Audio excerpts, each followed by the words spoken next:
The following is a presentation of Tuning into SciFi TV, the viewer's guide to genre television.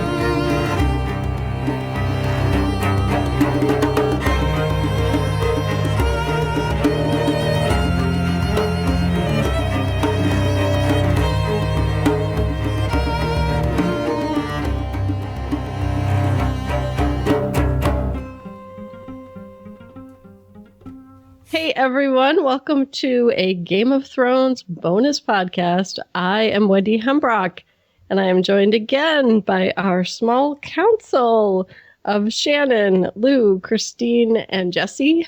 Say hello, everyone. Hey everybody, this is Shannon from Vancouver, Washington. Hello everyone, this is Lou from Alberta, Canada. This is Christine from Michigan, the Mistress of Correction and Consistency. And I am Jesse Jackson, Dallas, Texas. This week we're going to be talking about episode 8, Hard Home. And I think we're going to have a lot to talk about. We also got some listener feedback from Davia about this episode. Ooh. I really enjoyed the battle at the end between the wildlings and the White Walkers. It was really great to see why the Valyrian steel sword that Jon has is so coveted. And it was really good to see as well all the dead come back to life at the end. The look on Jon's face was very scary, as it should have been. I also really enjoyed finally seeing Cersei having the bag. Even though she didn't end up begging the woman as much as she should have, it was nice having to see her try to get what water she could off the ground. It was also nice to finally see Tyrion and Dany actually meet and discuss things, though I did feel sorry for Jorah that after all the work he did, he still ends up on the losing end. I hope things do work out for him a little better in the future. Yeah, thanks for the comment, Davia. You know, all the things that she enjoyed. This was just a episode jam-packed with goodness. So all the things that she enjoyed, the White Walker battle, seeing Cersei get some comeuppance, and the long-awaited by fans of the show, fans of the book, meeting of Tyrion and Dany. So all fantastic things in an episode full to the brim with them. Yeah, this was like, I tweeted and Shannon picked up on it. I said, finally, what took these guys so long? It was like, because we saw that one of the characters, I believe, in the opening scene of the series. And here we are 5 seasons later, and we're finally getting to see some follow-up on that. So it's long overdue. And I think in a season where people have been getting kind of fidgety, I think this episode has really refocused their attention back on the main conflict again, which is great to see. Yeah, thank you for the feedback, Davia. I really agree about the look on Jon's face. When that happened, when he scanned the shoreline and saw the numbers that they had looking back at him, you know that feeling when it feels like all the blood drains down into your feet and the rest of you just goes cold? Yeah, I had that feeling watching that scene. It was wonderful. And of course, I've been waiting for, I think, a few seasons now for Cersei to get her comeuppance, and that scene was just great. And of course, we've all been waiting for Tyrion and Dany to finally meet and sit down and have a great discussion, and it was really worth it. But you don't take a man's wine. Yes. So, Davia, I just wanted to say great points. In fact, as you've noticed, our latest kind of format is that we each pick a couple of things that we like in the episode and we all kind of discuss it. And yours is a perfect outline of what was so cool about this episode. Thanks for sharing, and everyone keep it coming. Yeah, thanks, Davia. That was awesome. I've enjoyed your comments on the forum as well as audio comments you sent in. So appreciate that. Keep them coming. And as Jesse said, I think we're going to be talking about a lot of the points that you mentioned. I also really enjoyed seeing Cersei drink water off the floor. I'm not going to lie. I really did. I encourage folks, as always, to send us feedback. Since Davia is so good at sending us audio, I'm looking forward to hearing her entry into the Small Council contest, which is still running. We got 2 awesome prizes. You can win any single season of Game of Thrones on DVD or Blu-ray, and this is anywhere in the world, valued up to $50 for the DVD or Blu-ray format, as well as the Westeros Histories book, The World of Ice and Fire. All you have to do is send us a little audio, just about a minute. You can give us feedback, questions, comments, theories, pretty much anything. And you have all the way up until episode 9 airs to send in your entry. So I also want to mention, as usual, the show notes include links. We've got the standard ones to HBO's Inside the Episode and all the viewer's guide stuff, which was really cool. Especially want to point out some really nice photographs of a lot of the weapons from the North. That was particularly interesting, I thought.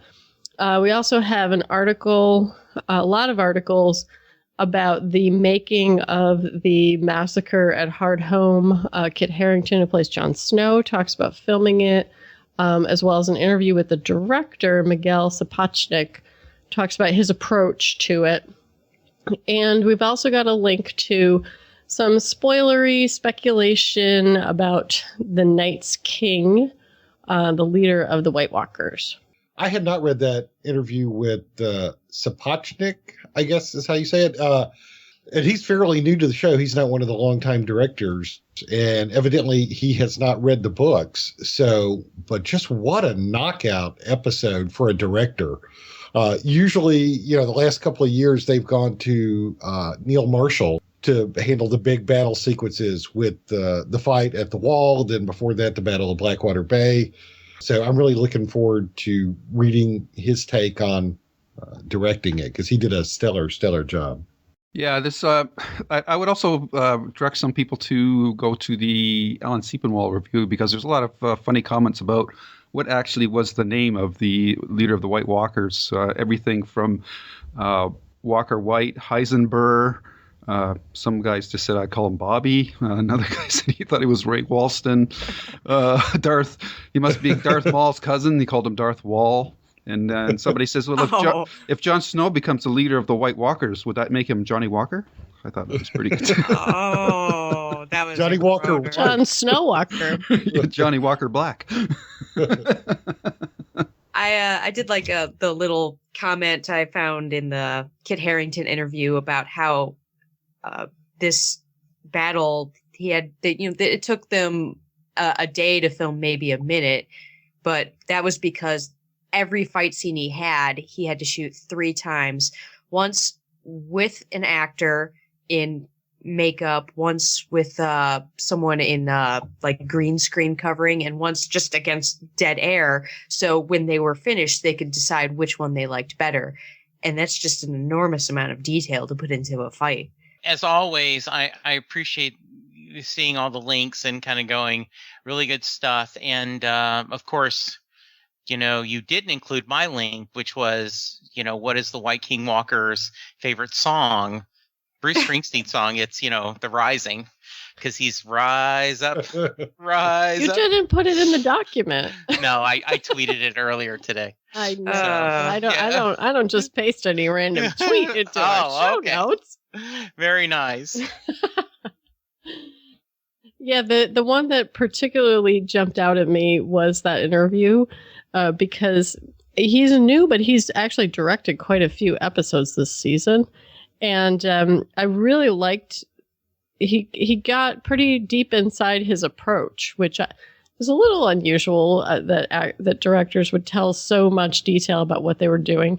Especially, he said that, he didn't want it to be like some of the previous battles because it was a massacre. And I thought it was really interesting that he pointed out that over the course of the script development, the character that I always call her Wildling Mom wasn't a woman.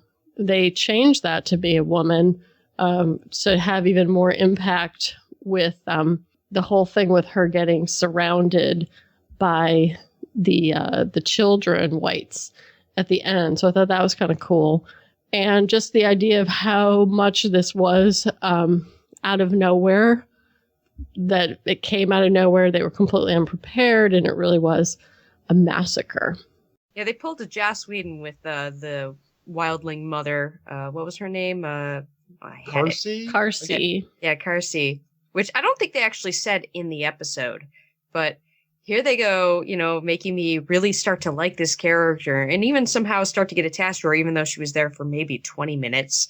And boom, killer. Thanks. Appreciate that. I was tweeting back and forth with somebody today that it was so remarkable that, it wasn't even half the episode for that scene, but yet they gave this character that we had never met a complete character arc. Just an introduction. She was, charismatic. She got to be a badass. She got to be caring. She got to be level-headed.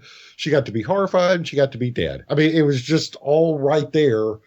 And fantastic performance. I don't, evidently she's from Morgan. I don't watch that, and I haven't seen Pitch Perfect 2 yet. So she also got to be undead.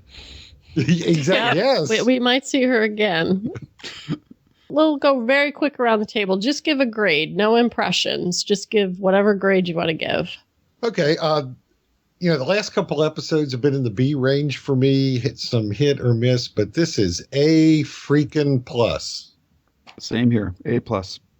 I don't get to go through my bullet points, but I give this a 10, an A+, and a dozen vinegar-soaked oysters. Ooh. Is that a victory? I'm not sure. Well, he seemed to like them. Is that vinegar? I thought it was vanilla. No, it was vinegar. Yeah. It was. Poison-free vinegar this week. Absolutely. Yes. Although that was Chekhov's vinegar for sure. Yes.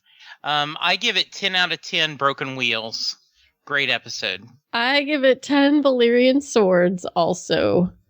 Very good. So let's jump into all the details.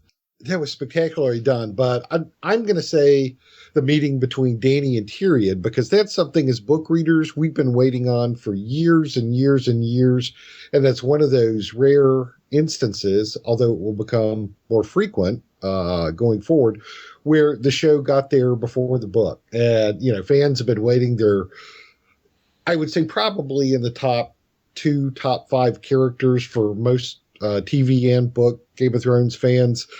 So it was beautifully staged. That throne room and the way they shot it, another hat tip to Sapochnik on his direction. The performances were fantastic. Emilia Clarke, Peter Dinklage, both killed that introduction scene where Tyrion again used his cunning and thinking on his feet and talked with confidence and smarts while also contemplating his own mortality, because she could have had him killed right there.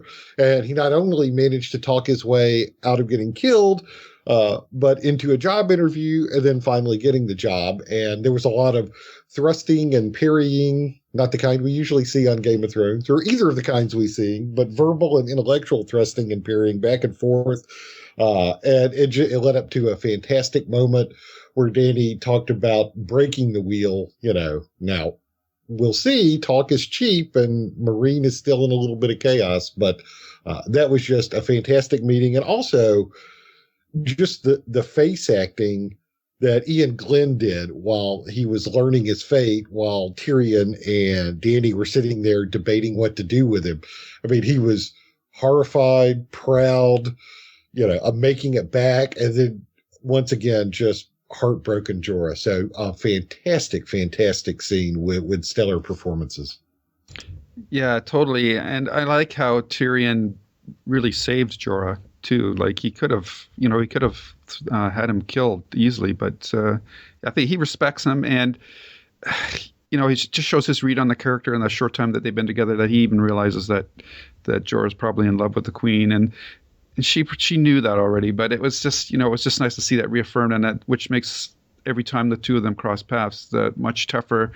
That overhead shot with the hanging lamps or candle holders, that was really well done, and I just love they're quipping between the two of them, and Tyrion's ability to sum up their backstory, that they're both the two children of terrible parents and all that stuff. And I was actually a little impressed with how well Emilia Clarke held her own against Peter Dinklage, because he is such a great actor, and her role has been much more confined. But now that she's actually got somebody that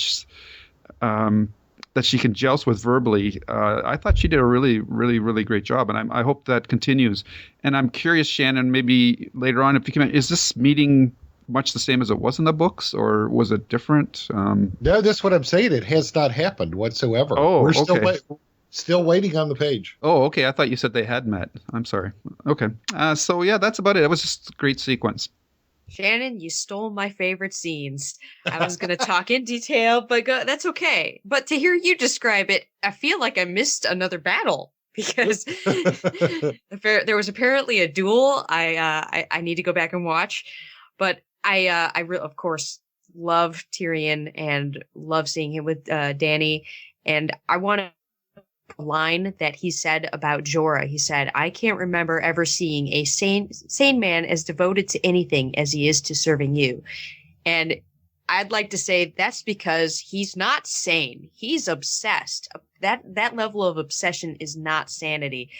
But let's not bring that up in the throne room when someone could get me killed. Well, it's also desperation with a time limit too, that he now realizes. Yeah, that is true.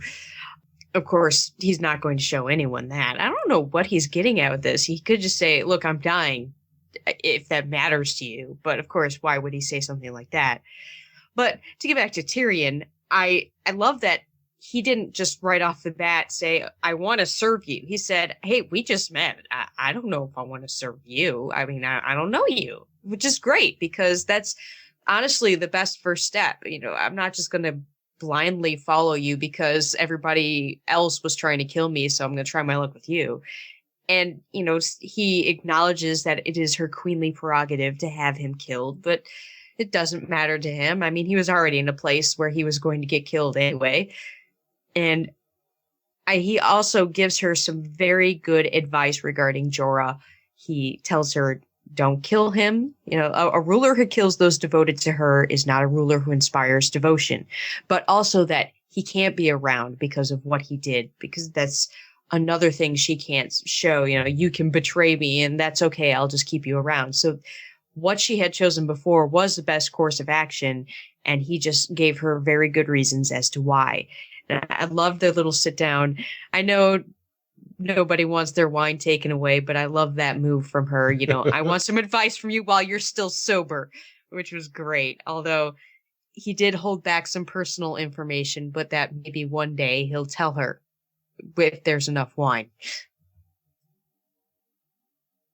Yeah, this was on my list of, possible things to talk about. And there's just so much good. I love the killing and politics aren't always the same thing. It is both discussions when they interact with each other is just really special. The kind of chess match and both trying to fill each other out, really well done. Jorah especially, the emotions that where Tyrion is defending him, but then I think he showed Dany why he could be trusted as he asked more questions and then said, well, since he never confessed when he had a chance, I don't think you can trust him. You're like, wait a minute. You aren't going to have my back? Wait, you're telling me to go away? And I really do think he is on a quest to redeem himself before he dies. He thinks if he can win that battle and just have her forgive him, he can become a stone man and, die with his honor restored. Yeah, I think that Tyrion's point about why he needs to be banished. You're not going to gain devoted followers if you kill your devoted follower, even though he is obsessive compulsive about you and possibly a stalker. I don't think he's crazy. I think that he's in a position where his options look a lot more rational to him than they do to us. Because to me, I think Jorah is proving his ultimate devotion by winning in front of the fighting pits and being the one who wins. And I think, you know, his grayscale is just the sand slipping through the hourglass on his window of time to prove his devotion, you know, in the ultimate way. I loved the scene in the throne room. I loved how they staged it. You mentioned that overhead shot, which I really liked when they started. And then you see Tyrion slowly reposition himself up the staircase closer to Dany and away from Jorah once he gets to actually question in detail sort of, did he try to confess? And I really liked that he tells her, you need to banish him. And I loved the visual reaction by Ian Glenn when he's like, dude, you know, you're selling me out. I thought you here. had my back. Yeah, he was definitely didn't see that coming. But he was doing a great job of facial acting through that whole scene. And then I loved their, I'll call it the wine meet cute, where they're both, having a job interview with each other. I thought Tyrion had some great lines in that scene where he's talking about their two terrible children of two terrible fathers and if she's the right kind of terrible. And him questioning, you know, why you want this Iron Throne. You know, she's saying she wants to go home, but it's really a home she's never even been to. And she has no allies. She has no family there. And I thought he had a rational argument about maybe you're doing better here in terms of doing actual good. And I really liked when he talks about how she's made these tough decisions to reopen the fighting pits and do this arranged marriage. And was it just me, or was Tyrion planting the seed when he talks about Cersei killed off her husband and Dany says maybe it won't come to that? And I was thinking, I think maybe she and possibly Dario have already talked about the fact that husbands die all the time while riding horses or boar hunting. So, right. Tyrion's seen a lot of that, and I certainly got that from that little exchange too. Oh, good. Yeah, I picked up on that, although I think he was more probing to find out if that was her plan already or if she hadn't thought about it yet. Yeah, so I loved all the stuff. They're really sort of taking each other's measure. She already recognizes he's got a wine problem and will need to control how much is served at their meetings. I thought it was very interesting that there was no mention of the Martells of Dorne as possible allies by Tyrion at all. He mentioned the Tyrells, but he never mentioned the Martells. So loved all that stuff. Really, really good stuff. The other cool thing about that was, even though it's set up and on the surface, Dany having all the power and her interviewing Tyrion for a job to A, keep his life, and B, be an advisor, the subtle way that it was played and the acting between the two of them, it was also the reverse, where she was almost auditioning to be a queen for Tyrion because he's the one from the family and knows all the lore and has lived in Westeros and the politics his whole life. So there was that other dynamic at play there too that was just fascinating. Yeah, I mean, I think once he knew she wasn't going to kill him, then he definitely realized, well, I need to decide that she's really worth this. I also liked that he put that card on the table of mentioning Varys because she views Varys as a traitor. And now he's planted these seeds that, you know, he's the friend you never knew you had, who probably kept you alive as a child. So I liked that, assuming... I'm sure Tyrion thinks he's coming back. Yeah. Okay, so Lou, tell us what's one of your favorite highlights. This is tough because it's obvious to pick the one section of the episode. I am going to go to that section of the episode, but I'm going to go actually to the part from where you have the opening shot of John on the boat rowing towards the shore up through the meeting of the elders. So I'm just going to talk about that section of the episode. I really liked how they built up this hard home as a setting, as a place. That opening shot of John on the boat really gave, like, the whole thing felt like Return of the Kings Part 2 or something to me. It was just really cinematic, the setup of the environment. I like the confrontation between Tormund and the leader of the Free People, the guy with the skeleton helmet, and how they ended that meeting or resolved that conflict, and then said, "Okay, let's go talk to the elders." I thought that was really well done. And just the look of the setting of the people there, they had almost like camouflaged bear skins on. Like everybody's was kind of like a off-white color. And once inside the council chamber, it had a sort of like a Dances with Wolves kind of vibe to it. So I was really impressed with all these sort of like inferred images that I was getting from other movies that I've really enjoyed. And to see these people probing and trying to, probably the only downfall from this episode is, again, once we see how dangerous these White Walkers are, in that all the other things that have been going on for the past 4 seasons seem kind of inconsequential, and to unite these, it's really hard to unite people. And within the context of this episode, we could argue that it was done rather quickly, but it's, when it comes from push comes to shove, and you're down to like it's us or them kind of thing. It was really well done, and it's nice to see that there was dissension within the ranks. The one actress who said that she never had liked the other tribe, the guy with the scars, the bald guy with the scars, the Thens.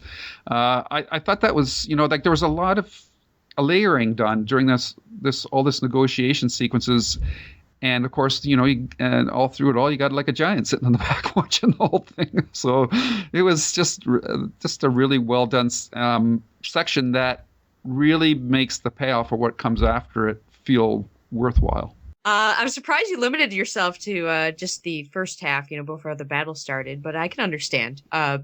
It was really great. I mean, apparently in the books, you don't get to see this happen. You just hear that something bad happened here.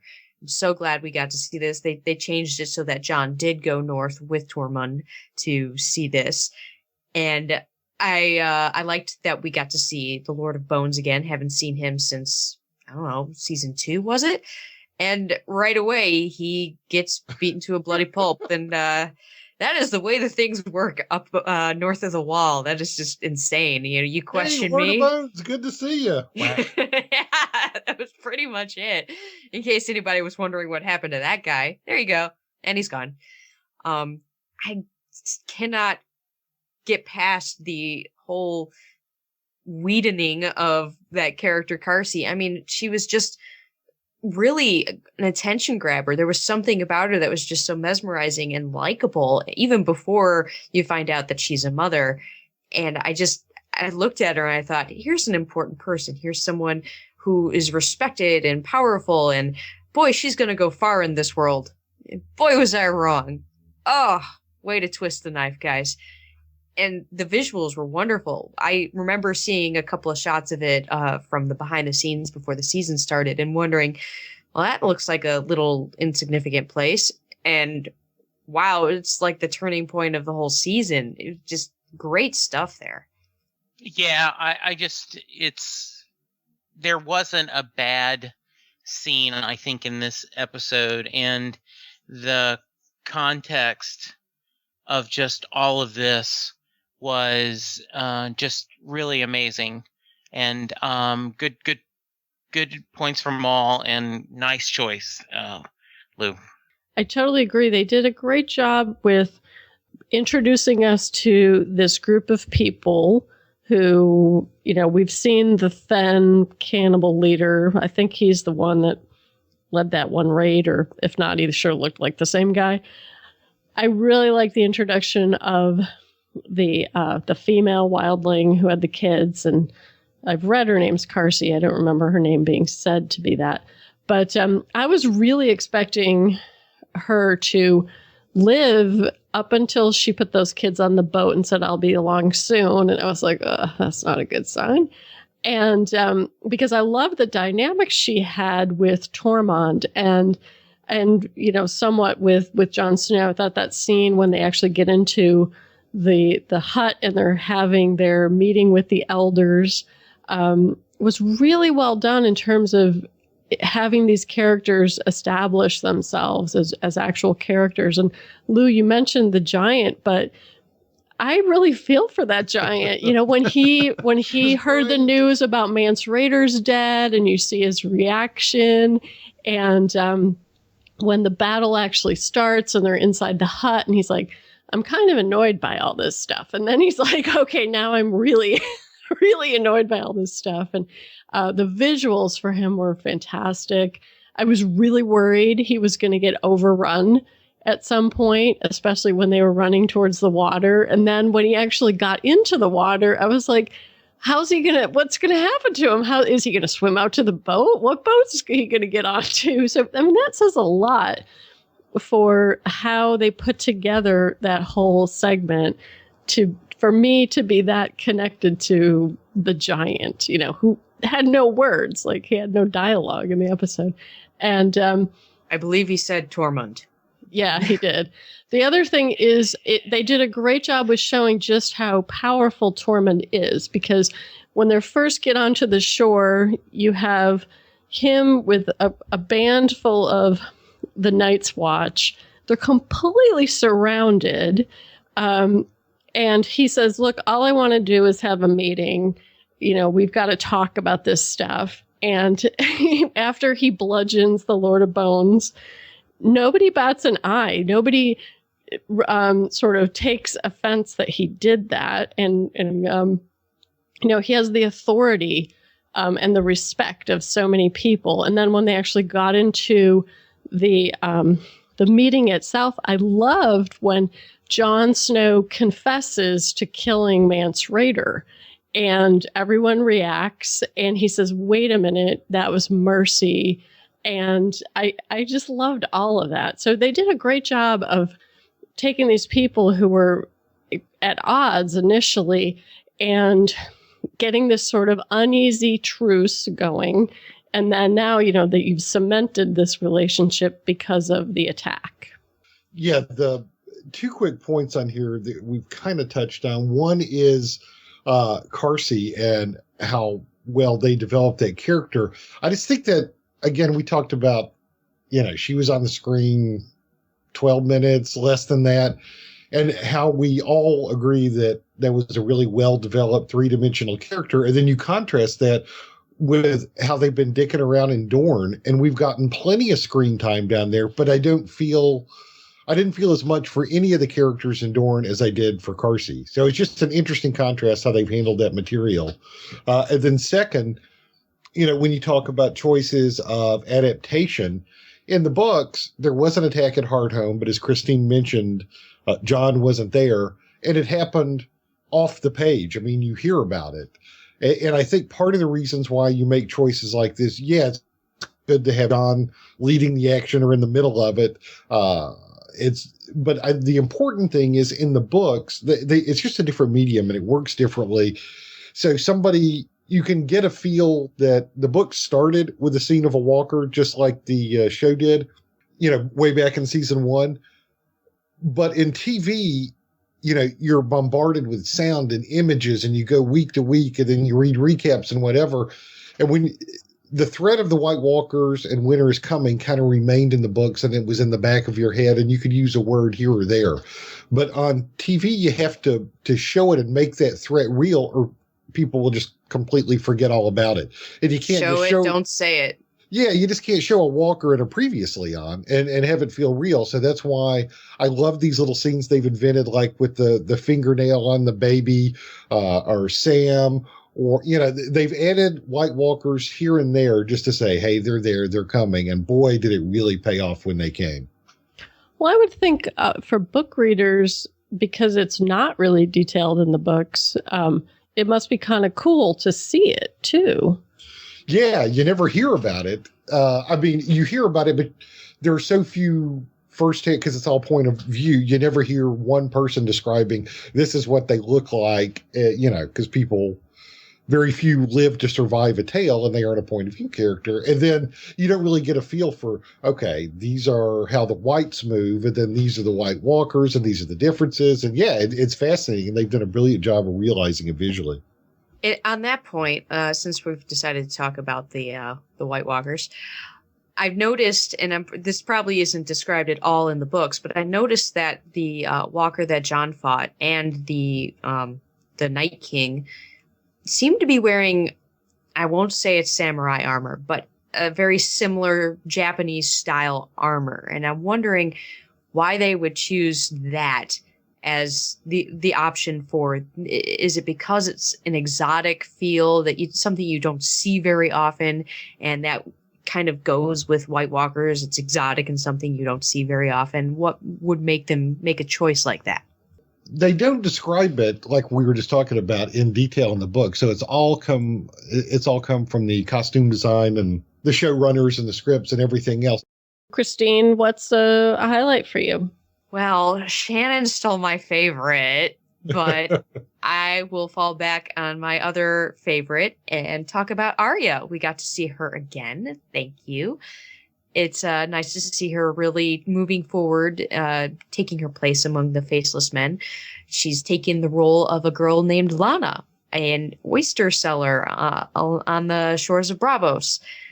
And it was a rather detailed story, although I'm not really sure it was that believable. I mean, it was just a little story about how she got started and now what she does on a daily basis.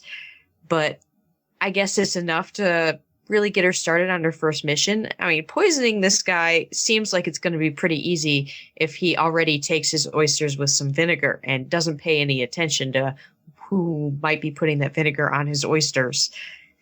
And I really was a little confused about what was happening with that bet he had made with the captain. So the captain basically bet that he was going to die on one of his trips, and that the guy would have to pay his family and how do you enforce that kind of deal? I mean, who's there to really make sure he pays out? And then he came back unscratched and tried to offer payment for the debt the bet he lost, and he wouldn't take it. I was really confused about what was happening there. He wouldn't take the money that he was owed, but he took the captain. I don't know. I watched that twice and I could not figure out that guy's game. Maybe I'm just dense or something, but I mean, the gag makes sense to me, but him not accepting the payment and taking the man away didn't make sense to me. So I was a little confused on that. All I really got out of it was this man is sleazy and most likely deserves to die, and that's what we do here. There you go. Yeah. Yeah, that's where I was. I just hand wave, whatever. That's the only negative I would say about the whole thing was I didn't understand that. Yeah. And if you do have a detailed explanation, send it in and win a DVD or a book. Yeah. Or both, actually. And then there was the girl's comment that she didn't think she was ready. And I honestly don't think that matters, because if she's not ready, well, then that just means that she's going to get killed instead of the other guy. And, well, there's no loss there. Thoughts? Yeah, I liked this too. And with everything else that happened, the big battle, the Cersei scenes, the meeting of two of our favorite characters, I'm glad you brought this up, because it's easy for it to fall through the cracks. It really is, and it was a great scene. I mean, she looked different. She was doing a different persona. And it was cool to see, she putting on a mask and playing this role. And I would have liked this to happen 3 or 4 episodes ago, maybe. I didn't need to see the wax on, wax off building. just to kind of let's cut to this and let's see what adventure she's going to have.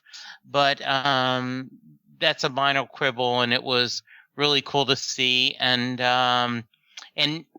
as someone who has spent a fair time in New Orleans and has watched people, shuck oysters, she did a pretty good job of cutting it open and giving it to them.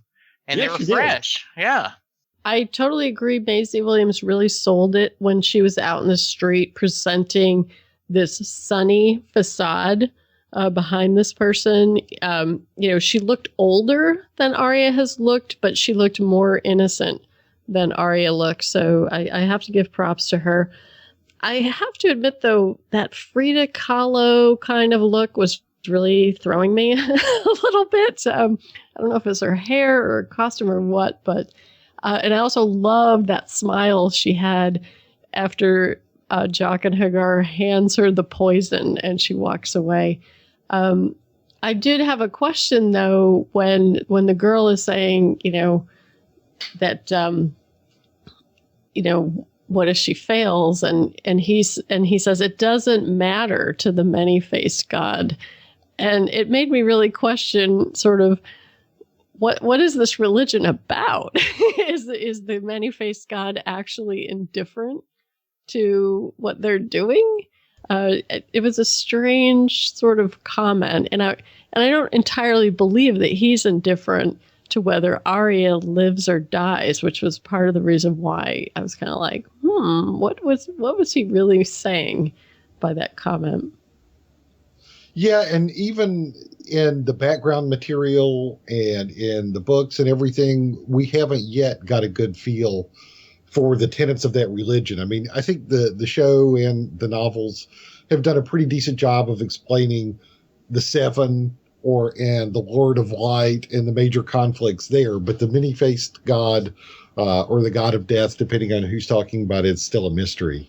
One other comment on that, I already expressed my exasperation at following that bed and insurance scam thing. But the other thing I loved about that sequence, we're throwing a lot of confetti at the director with good reason, but I love the way that when she was telling the story to Jock and Hagar, it was kind of a narration, and then she's like, and then I turned left, and then you hear a whack, and then I turned right. And the visuals and the cutting in that, I thought, not only followed somebody telling a story you had a clear sense of direction following the action, but it was also kind of slyly funny, to say, oh, left, no, right, like that. Well, so. actually, she changed the name of the street she turned left on. Okay, that was it. Yeah, I did. I'm terrible with direction, so it's all high Valerian to me. Well, it was a great way to show Arya's change, because we saw her walking down the street and we have her telling the story. So you kind of got two things at once, because we actually got plotness of what she's doing and seeing her act like an assassin, but also see her with Jockin at the same time. So I totally agree. The way that was put together was really economical for what we got. Yeah, I thought there's a quote about the God of many faces doesn't care that there's a balance to these things, and it's kind of like when he said the man does not know what the girl will see. How could he know? I think it's kind of that kind of thing. This God of many faces seems to be very looks at the big picture. So individual actions really don't matter, because in the long run, the things will play out the way that they're supposed to. And I'm also a little confused about the other girl. She seems awfully intent on tripping up Arya. And to me, that seems counter to the philosophy that they're running in this thing. Like, I can understand petty jealousy, but if she's become that focused on Arya, wouldn't the man point that out to her and say that, well, you need to step back and get your worry about your own shop and quit worrying so much about what somebody else is doing, because that seems to her actions seem to be going counter against what we've seen in this place as well. So. Some of the things going on there aren't quite clear, and that insurance. The bit about the insurance is, I've seen some theories out there. One person is mentioning that insurance companies profit because they appraise and assign risk wisely, and because that operates on a scale, and he says like car insurance is a good example. Everybody has it, but only a few select end up needing to use it, and this creates a pool of money that is available to cover those that do need it.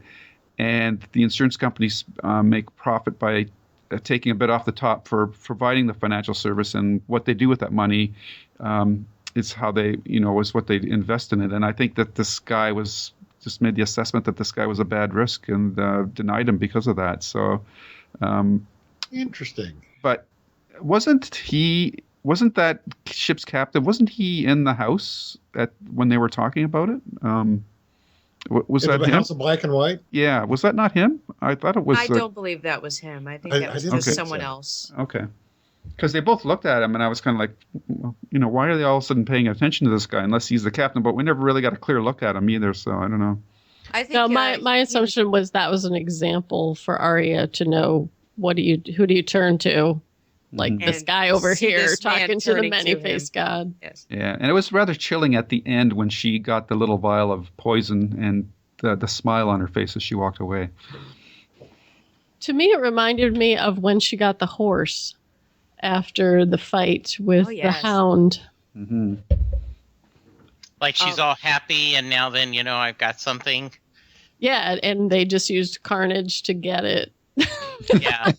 I mean, I would like to speculate more on the many-faced god and what he's all about. I mean, one thing that's quite clear is they're very much about death there. I mean, when she first met Jaqen H'ghar, she had taken away 3 deaths from the many-faced god, and therefore he was going to give her back 3 deaths. And it didn't seem to matter so much who died, just that deaths happened. So in this little mission she's been given, if she were to, her goal is to eventually poison this man. And I was unclear as to if that was supposed to be her immediate goal or if she was supposed to wait and learn more about him first and then do it. I was unclear. Hopefully she's more clear than I am.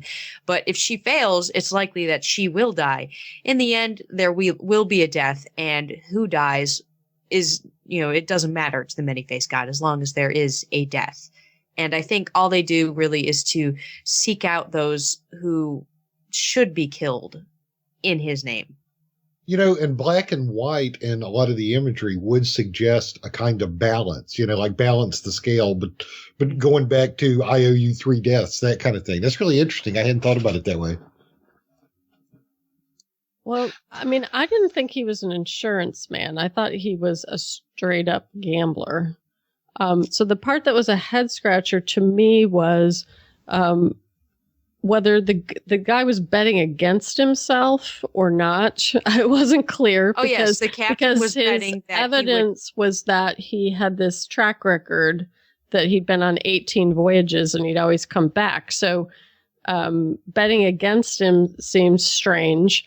And also the whole notion that they're getting involved well before the wrong that they fear might happen has actually happened, which is that the guy won't pay the family the death duty. So I was a little bit just confused about why this was her first case. The bet had already played out at that point. The captain had bet that he would die on his voyage, and he, in fact, had been to 18 locations and still came back without a scratch. And that's why he was giving him money, because he lost the bet.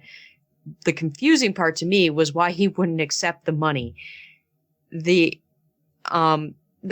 likelihood of making a bet like that was that his profession was not paying enough for him and his family.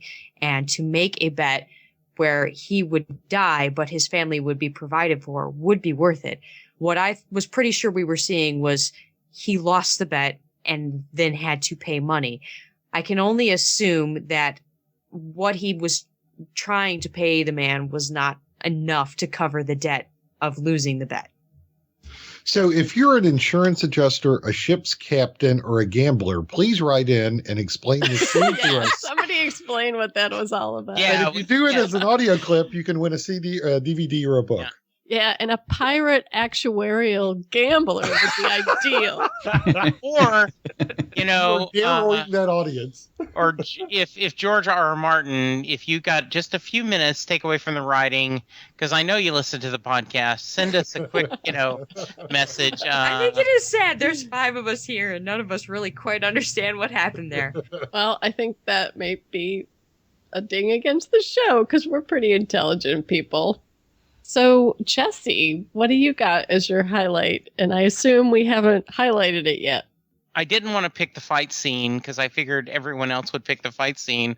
So I'm going to kind of go over ground we've already discussed, but I just really did love Jon Snow pitching this uneasy truce. Just the whole, everyone together, we talked a lot about it, but I agree with everyone else. Carsey was amazing, that she was that charismatic and that quick. And I think what won me over is, they would die, they would be, I can't remember the exact, they would die if this happened. And she goes, so would my ancestors, but f them, they're dead. And just this practical look, we'll worry about the dead. We can take care of the dead. We're the living. We've got to make a tough decision. And you guys already talked about it, but I love that Jon Snow, we talk about unbeaten, unbowed. Yeah, I shot an arrow in his heart. And, didn't, but let me explain, okay? It isn't what it seems. But he didn't explain. I know. He actually didn't explain. I love that. That's what I'm saying. I love that he just said it and they're all going. And then, his partner in crime's like, wait, well, ho, let me give you the rest of the story. So I just, that whole dialogue and conversation was really good.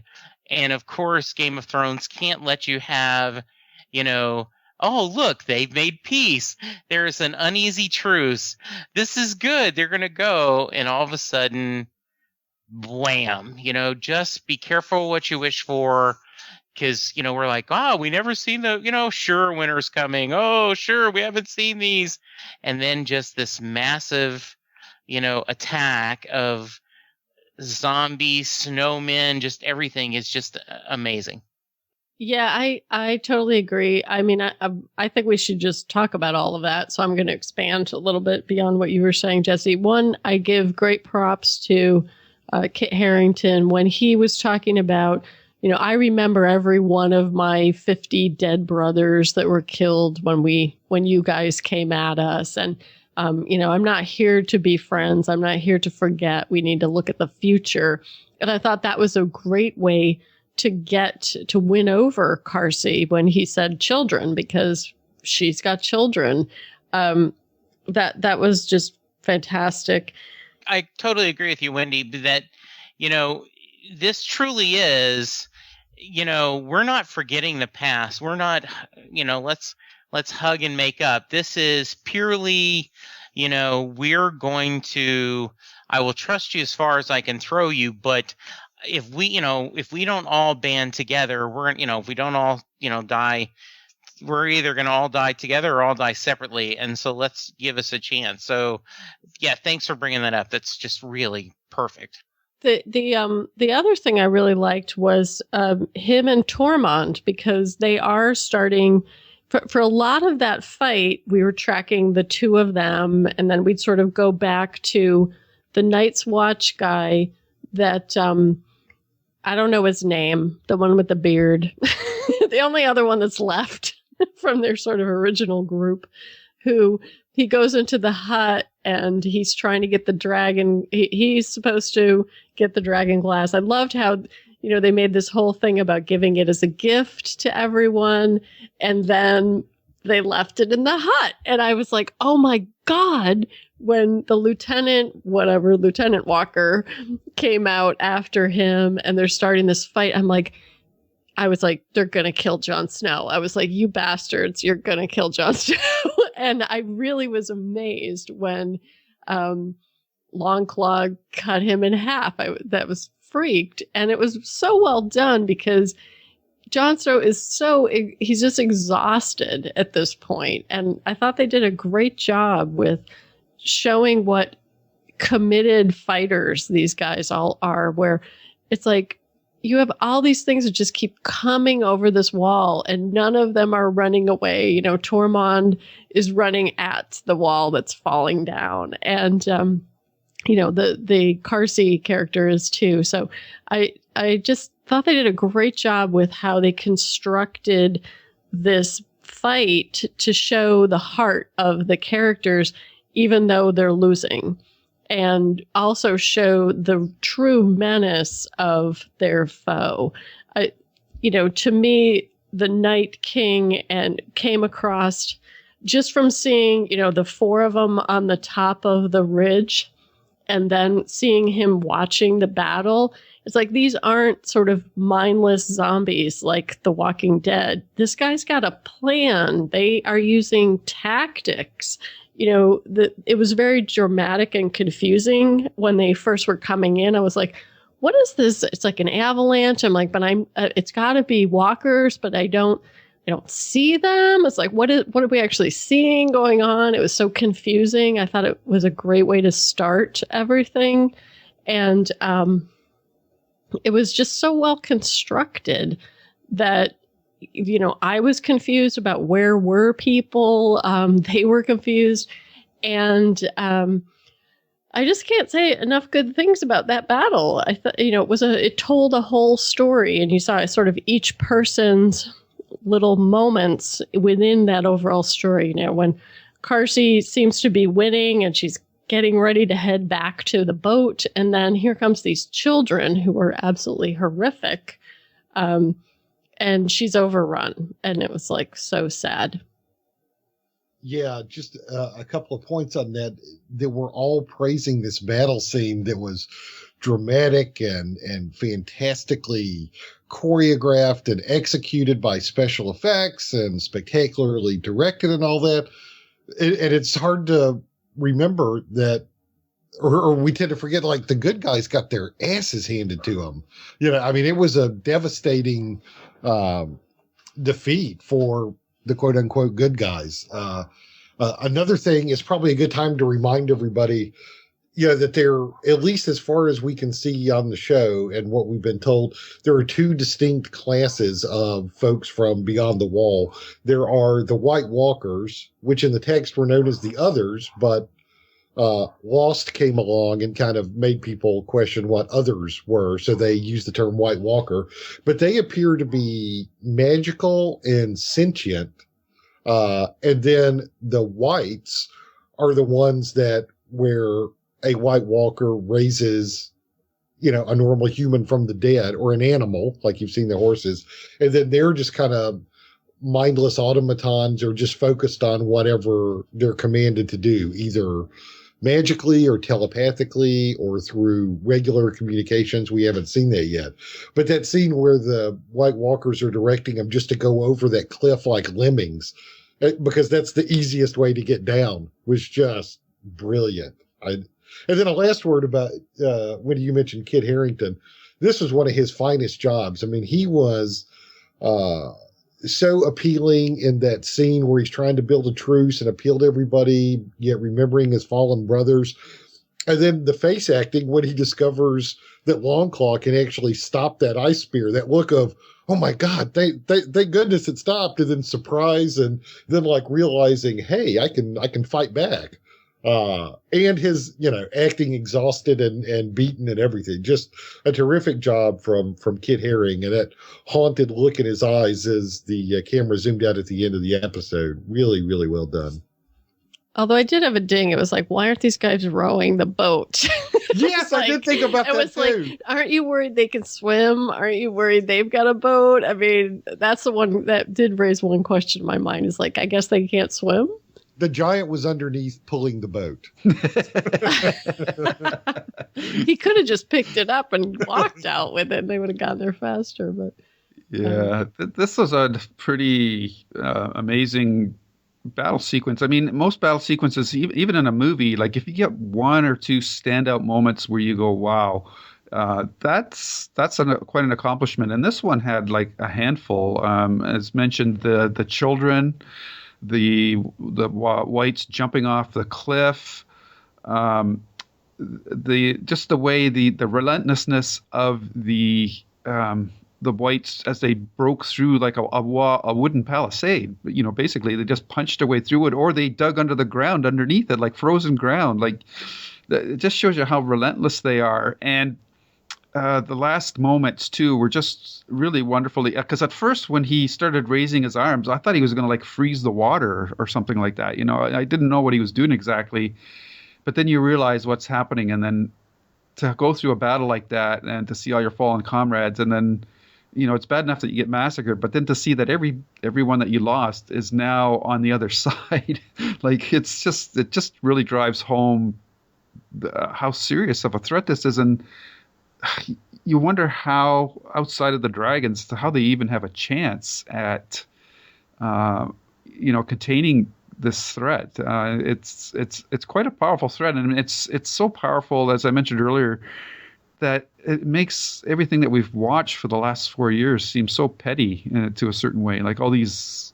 relationships and interweaving and family house fighting is all for naught, really. Once these guys come into town, like it's like hasta la vista. Like if you guys don't get your act together, Cersei's rather ambitious proclamation of breaking the wheel might come about, but not because of something that she's done, but because of what the White Walkers are going to do. Well, you mentioned, why didn't he freeze the water? And we don't know if he has that power, but we did discover something new when that one badass White Walker walked through that burning shack and the flames seemed to dissipate, or at least go back in his aura. And that was new information for us. Mm-hmm. Yeah, that was a question I actually had about why they made, and I guess it was just because it was too fast, but they made no effort to try to light them on fire. Like to try to set their arrows on fire or anything, which a little bit surprised me. Yeah. But I can say, okay, there just wasn't time. Yeah. Yeah, and I kept like, get out the dragon glass, and well, they were trying to get the bag. I did what see they went that. back in for. Yeah. Yeah. And I thought, I had not done the connected of the sword being, of the type of steel that is part dragon, right? Because it doesn't look like, the black stone or stuff. So that was very cool. And, I guess some people didn't like Jon Snow earlier. In the earlier seasons, but that character and Kit Harington have just risen to just be, he, in a lot of ways, the mantle of Team Stark, is on a guy named Snow. Mm-hmm. And, though both the sisters had really highlights this time, we didn't talk about Stark Day. Yeah, it was. I mean, and finding out that your brothers weren't burnt alive is winning on this show. It's like, yes, victory. Yes, I'm still going to be, beaten and molested every night. But hey, at least my brothers aren't dead. We need a Hallmark card for that. Exactly. Your brothers show's getting soft. Well, I want to go back though to that question Lou raised about, big picture. Is one giant, 2 Valyrian steel swords, if Brienne's can be called up, and 3 dragons enough to take these guys? I mean, is this are they just outnumbered completely? Will it all, say that will Dany get there in time with her dragons? Or, is this threat so big? I guess the bigger question is, is George R.R. Martin that pessimistic about humanity that they're just going to get wiped out? Well, you could see it as a metaphor for okay, there's there could be an asteroid coming, or there could be global warming, or there could be whatever. And while we, worry and dedicate our existence to the squabbles of petty men, there are bigger pictures that we're ignoring. And that's kind of what Lou was saying about the picture of Westeros. At the end of the day, if these things are coming and we saw what they did savagely for the first time, who gives a shit about who's a prince or a princess or who's levying what taxes on what grain? And then you mentioned something about the swords. Right now, we know there were many Valyrian steel swords, and most houses had one. Like whoever the equivalent of Ned Stark was for each family. Like, the Tullys probably had one, and the Tarleys probably had one, and many of them have gotten lost. Some people forgot what Valyrian steel was, but the ones we know about now are Longclaw, which is Jon's, Brienne's, which is Oathkeeper, which is melted down from ice, which was Ned's sword, and then the other one, which was given to Joffrey, that they haven't shown it, but we can only presume that Tommen has it. And then there's the dagger that we think Baelish has that he tried to frame Tyrion with for the attack on Bran. So those are the only 3 in canon existing Valyrian steel weapons right now, or 4 rather. So they're a little short. Yes, exactly. Yeah, well, the last time we saw Joffrey's, it was in his cold dead hands. Yeah. And then I'm not sure if Tommen pulled it out of his cold dead. I'm just worried that he set up such a powerful force that I just don't want some sort of Deus Ex Machina device here to end up defeating them. So I'm really curious how the series and the books are gonna handle this, this conflict that's been set up. And part of the issue, and we talked about this a couple of, they did this last season, right? Is that there is a big enemy that while everyone is playing this little Game of Thrones, there's a bigger obstacle out there. And so, once again, Jesse, Mr. Sunshine, you keep thinking that this is going to pull people together and that they will find a way, much like at the end of the Watchmen, graphic novel and movie, humankind got pulled together because of a common threat. And right. You could see that, maybe you could make that happen, but I just don't know if they will or not. Yeah, I maybe this has been explained more in the book. Shannon, do the White Walkers?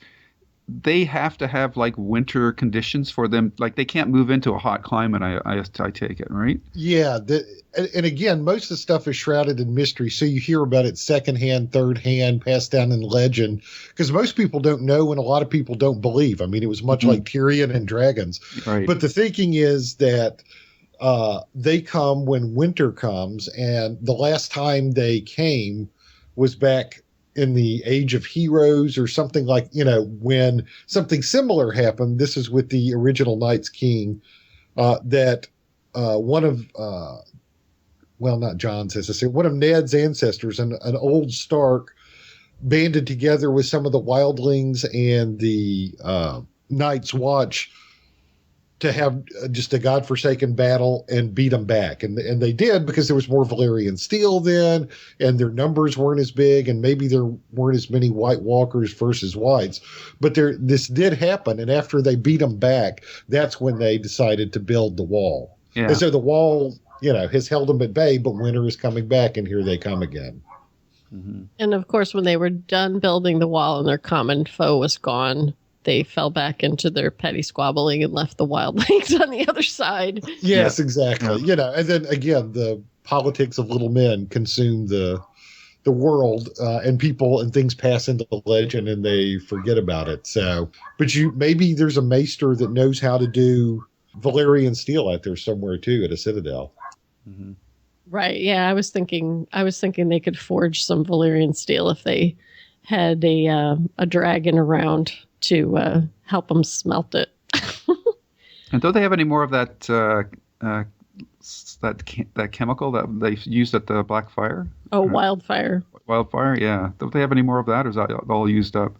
I think they used most of it in the Battle of Blackwater. And we don't know if it'll work on them or not. I mean, that's kind of like napalm in a way, and we don't know if it possesses the same magical properties that work on them. I mean, you're fighting an enemy that people don't really believe exists or don't believe the strength of them, and then we don't know exactly its trial and error what weapons work against them. Right. We don't know what the Lord Eight can do. We don't know if there's any other magic around that can do anything either. Yeah, I'm just wondering, like, now that they've gone to this point, they can't like make these White Walkers disappear for another 4 seasons. Like they kind of have to keep them coming now. I know it's expensive and that, but from a story point of view, they really have to keep continuing pursuing this and not just like drop us an episode every season. I don't know how everybody else feels about that, but I feel it's kind of like time to, the pedal has to hit the metal kind of from this point on. Well, I don't have a good sense for where Hardhome is, but it's definitely, north of the wall. Right. And they took ships to get there. So I don't view them as an imminent threat, like they're coming over the wall tomorrow. Right. Was my sense. But I would assume they're coming pretty fast. So I don't expect them to get over the wall by the end of this season. No, for sure. I would think about this next season. But the beginning of next season, I would expect that they're at the wall. Yeah. I just don't want to see it at the end of next season. That's kind of where I'm coming from with that. Well, whenever they arrive is going to be kind of the end of the wall, I would assume, or something. Yes. I don't, Yeah. Yeah. Yeah, a question, and no one knows, but just, is this a political drama or is this, going to be a war and a book? And I guess it's both. But, for the past couple of seasons, we've been focused on all these families and all this different, political stuff. And now all of a sudden, how do you wrap this storyline up? How do you, you've got to we want a payoff of fighting the White Walkers. We want to know who ultimately is going to be the king. And so a lot of things, a lot of threads to tie up.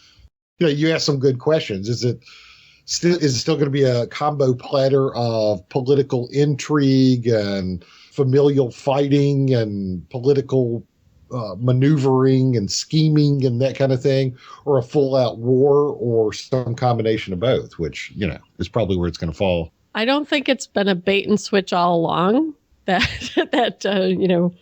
it was a political intrigue and now it's turned into a zombie show.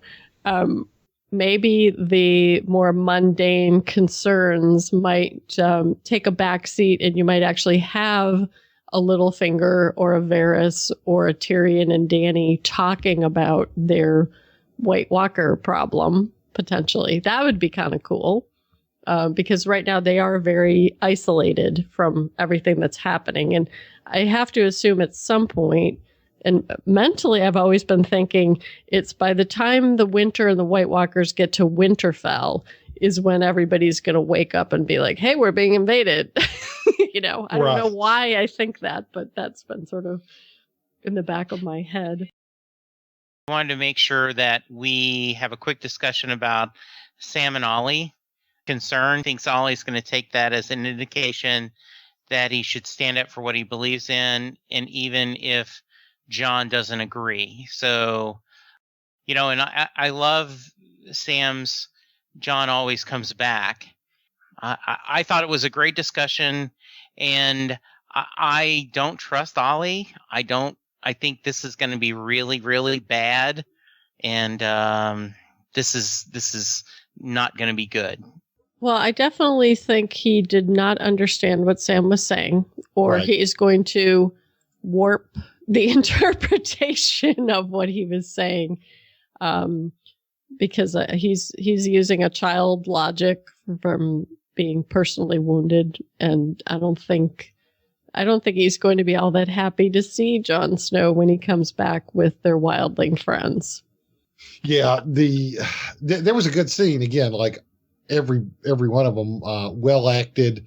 And Sam is smart and speaking from his heart and saying the right things. But I think you're right that Ollie may be taking he can't get over what happened to his village and why all of a sudden is my enemy supposed to be my ally now?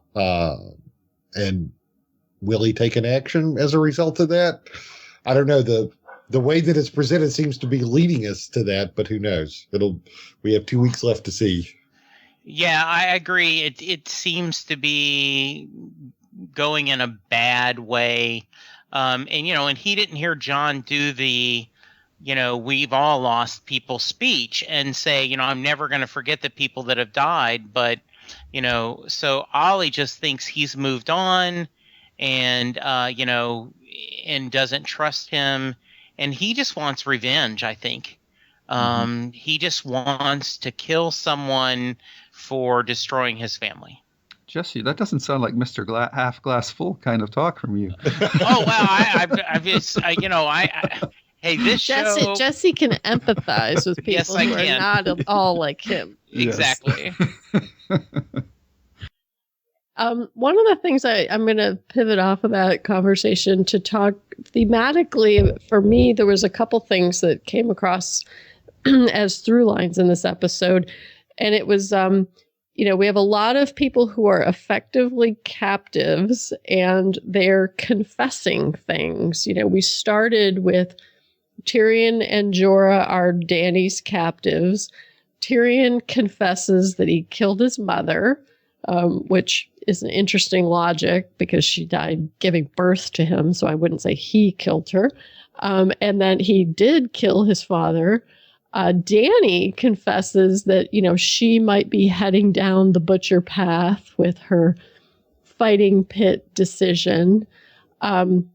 We have Theon confessing to Sansa, and I loved the blocking that they did in that scene because they're taking great advantage of Sophie Turner's height because in that whole scene, she's the captive, but she's actually manipulating him and compelling him to confess that didn't really kill the brothers, but he killed these other kids as the stand-ins.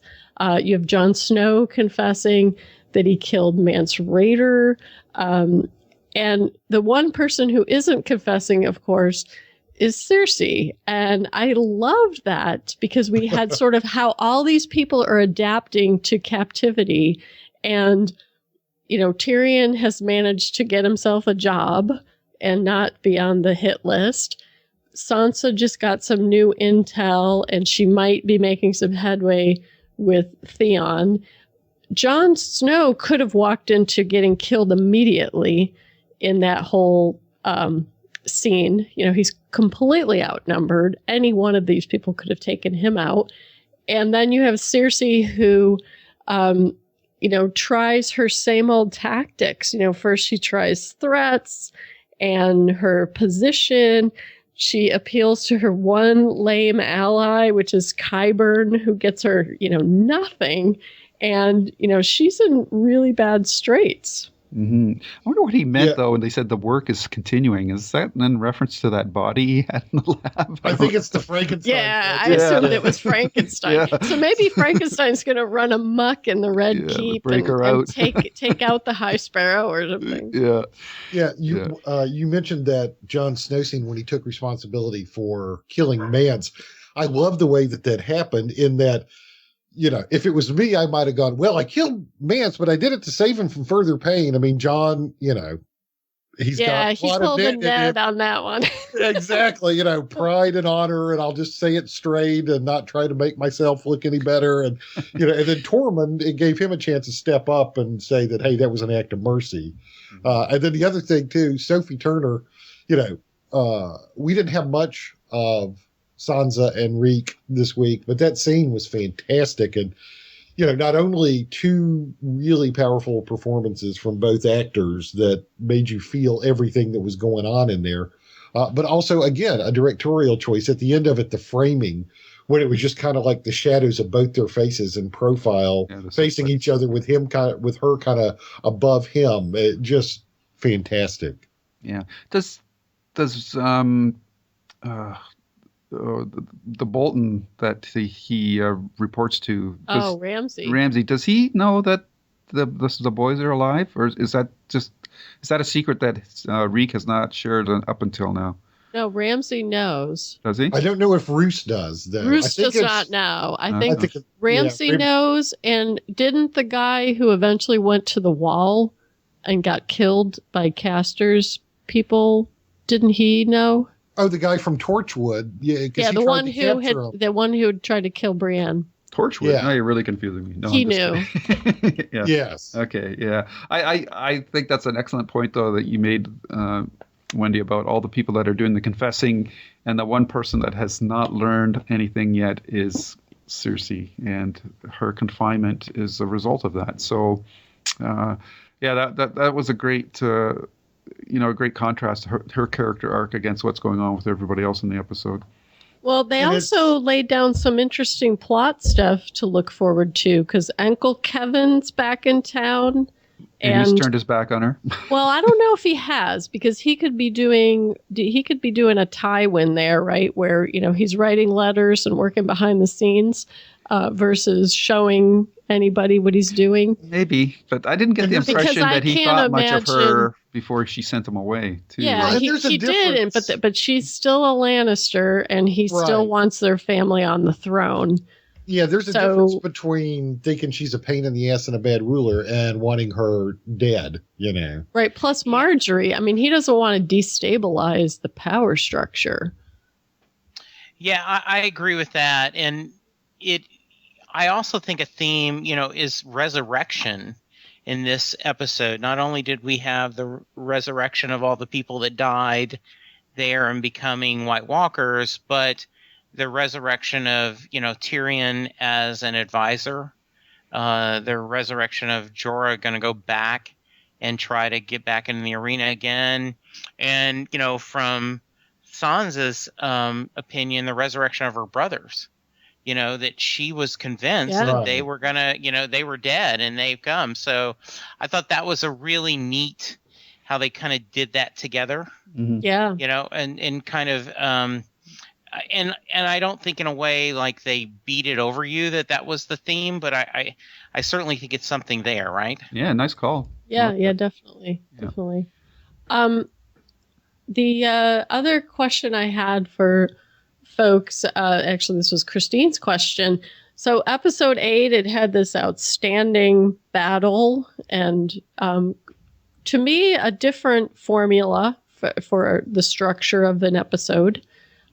Because it was almost, a 2-part episode in some ways. So Christine asks, is episode 8 the new episode 9? And my question is, now I really can't wait for episode 9, assuming it's going to be Stannis versus the Boltons for Winterfell, or at least part of that. So what do you guys think? Did 8, did they shoot their load on 8 and 9 will just be disappointment, or have they upped our stakes and our expectations so high that we can only be disappointed?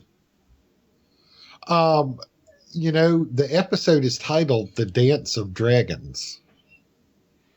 So I don't know. Episode 9 is? Yes. So so we might not get Stannis next episode?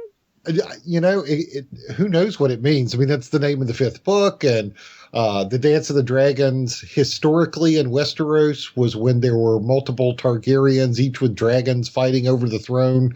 And as we've seen, they can be very sly about their episode titles to make us think that it's one thing when it turns out to be another. So who knows? Without even looking at the episode title, you would think that we would see. I don't think the battle is going to happen yet, just because of the snow and the conditions. Yeah. And then that Ramsey laid a little groundwork there, saying, give me 20 men. So evidently he's going to try some kind of guerrilla mission to get in and maybe kill Stannis, maybe kill Melisandre, maybe, try and cut the head off the monster, so to speak, because even though Stannis may have a bigger army, they're in snow and outside the walls of Winterfell and whatever. So we're going to have a little 0 Dark 30? Maybe, yeah. But again, the episode title makes you think it's going to be mostly in Marine. So Yeah, Maybe it'll be the fighting pit stuff then. could Maybe. be grand opening. Yeah, there you go. Yeah, I would have to think that the next 2 episodes are going to be much smaller in scale. I can't see them portraying that battle of Stannis against Winterfell. I don't see that happening till next season. But it might Really? be. Yeah, I don't. I can't see. Me. No, I just don't see how they can afford it. Like, logistically, I just can't see it. Though, maybe they're just planning to go. They've gone all in this season, and they just plan to put it up to 11. For you Spinal Tap fans, for the number 8, number 9, and number 10. Well, that would be a nice surprise. It would be. But I have to say that this episode, for me, caught me totally off guard. I was not expecting this episode to have this battle sequence in it. The other seasons, it's been telegraphed ahead of time that this is the episode where things are going to go down. So when this happened, I think it was like a double whammy, not just because of how well it was done technically, but from a story perspective, they just really, to me, they sprung it out. It came out of the blue. So I was really impressed with what they did in this episode. Yeah, I think it was a David Simon quote about we teach people how to watch our shows. Yeah. And, it's like, so we were all accustomed to, 9 is where the big stuff happens with the battle and all that. And so there's a growing sense of dread. We're kind of going to Hardhome. I'm trying to forge an alliance. Oh, shit, zombies, and it's like, and then it's just relentless. So I think that was great how that they kind of sprung it on us. So I guess we'll see next week whether, like Jesse said, they just turn it up to 11 and keep it going, or whether it's a little after action and reflection and advancement on other fronts. Yeah, I think they're going to dial it back, and maybe some beloved characters might have bad moments. Are you saying that as a book reader who's read ahead, or that's a speculation? That's a specking. So, season of death.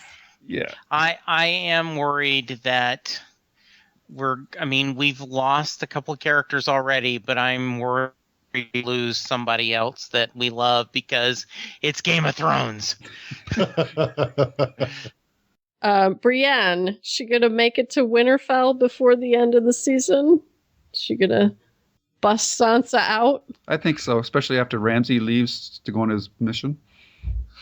I think she will make it to Winterfell. I don't know if she'll get Sansa out. It's a question of whether Sansa summons her or whether she just says, F it and takes the action on her own. But I do think she will get there by the end of the season. I think Brienne is going to make it, but I don't expect good things, and so I think Brienne could be a character we lose, which would make me sad. But if I had to put my money on the table, that's what I would bet is we're going to think she's going to be there to help Sansa, and then she's going to end up getting killed by the little sniveling girlfriend, whatever her name is. Oh, how's that? Jesse, specific? that is so negative and pessimistic of you. Is that specific enough for you? She's not going to go out in a blaze of glory. Come on. No, just gonna, nope. She's gonna, that's it. That's it. No, that's all. Podrick's gonna intervene. Maybe Podrick. No, Podrick will never die because he has the magic moves with all the ladies of the evening. Well, I was actually thinking that might be how he saves Brienne. He distracts. Nice. He distracts the whatever that girl's name is with his moves. Maybe. I'm very worried about Jaime because even though he's in a very nice room, he's a captive for sure in Dorne, and there's got to be some payoff to that Dorne story, which hasn't really gone anywhere. I don't want Jaime to die, but I want something to happen. Yeah. It has been so disappointing, Dorne, hasn't it? Yes. I mean, this is the where was the place where Dany was stuck all, in the second season, right? With the House of the Undying stuff. Yeah, that, whatever that city was, Hearth. Yeah, this has just been horrible. I mean, and he was such a fun character last year. You're like, oh man, this is a whole city of these kind of people. This is going to be great, and it's just been incredibly disappointing. Yeah. It's a step down from, like you said, when you have somebody as charismatic as Oberyn, and they've got good actors, and we talked about that.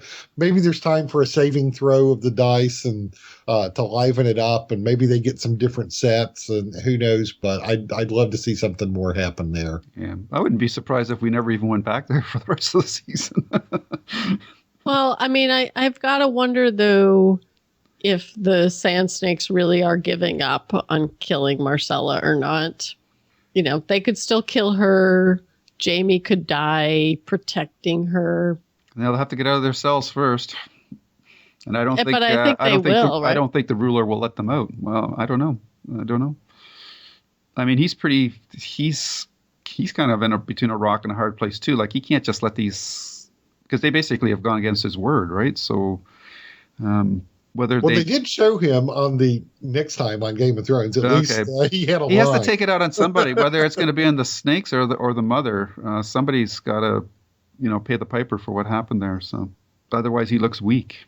So, in conclusion, though, winter has come, and holy blizzard, Batman! It's it's way worse than that Pollyanna Ned Snark said about when winter's coming. Yes. Man.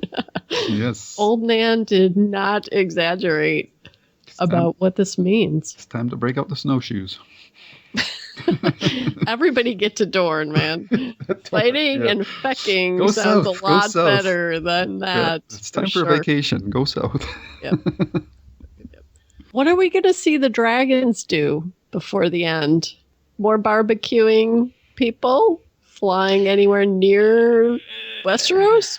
Well, she's going to sorry. I would say I'm not going to speculate on that. Oh, that means Yeah, I am going to, since I don't know anything, I would like to, I now want to see Tyrion meet the dragons, right? Within a safe distance. But, so I think that's going to be cool. I hope they're going to be out. She needs to take care of her children. Mm-hmm. Because as we've set up, that's one of the three, there aren't that many bullets in the gun stopping the White Walkers, and they're three of the main ones. So we need to keep them happy.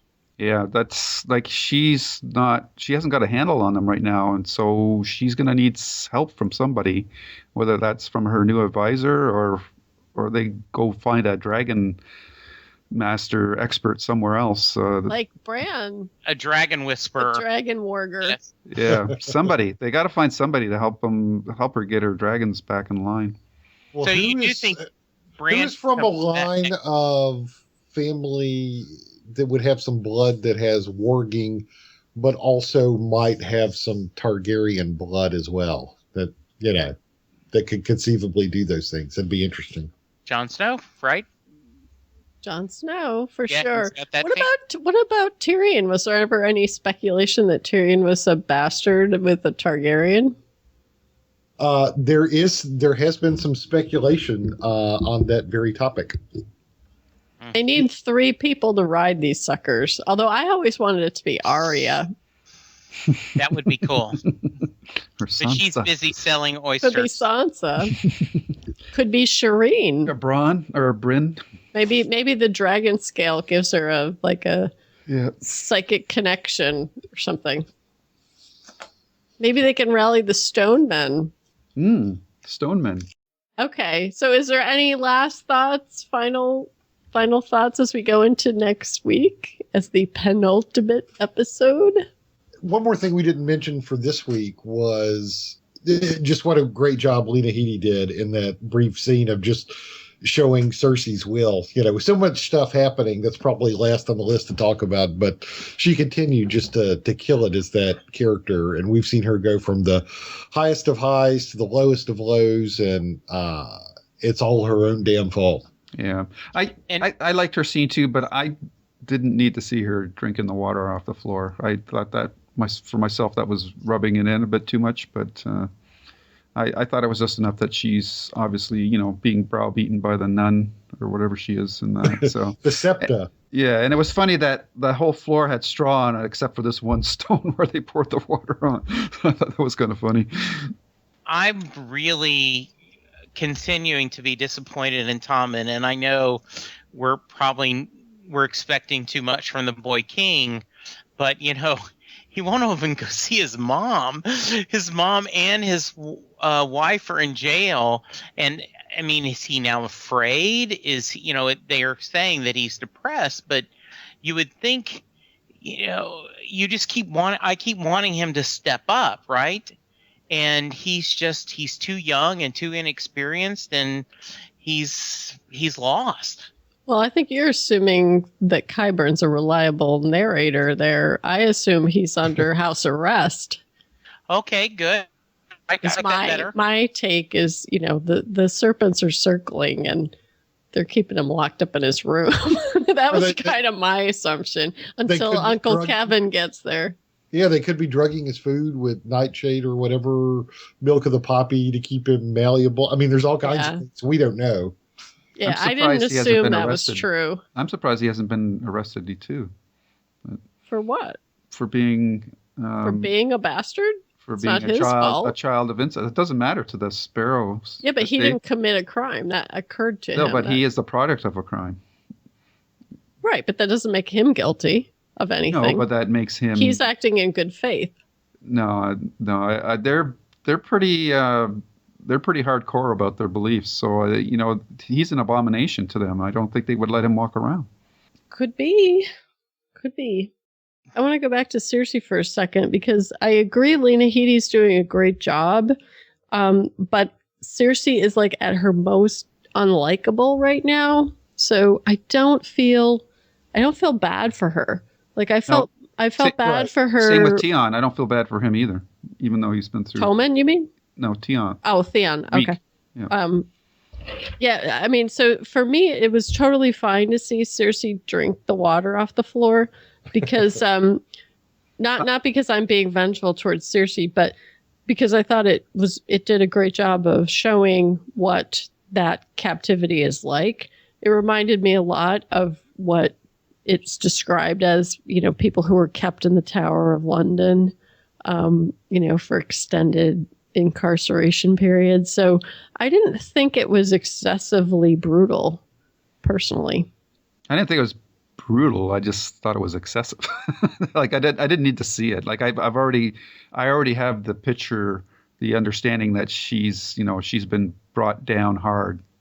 She's at her lowest point. So to see that was, I understand there's a visceral appeal to it for some people maybe, but for me it was like, yeah, I don't really need to see that. I've already got the picture of how badly she's fallen.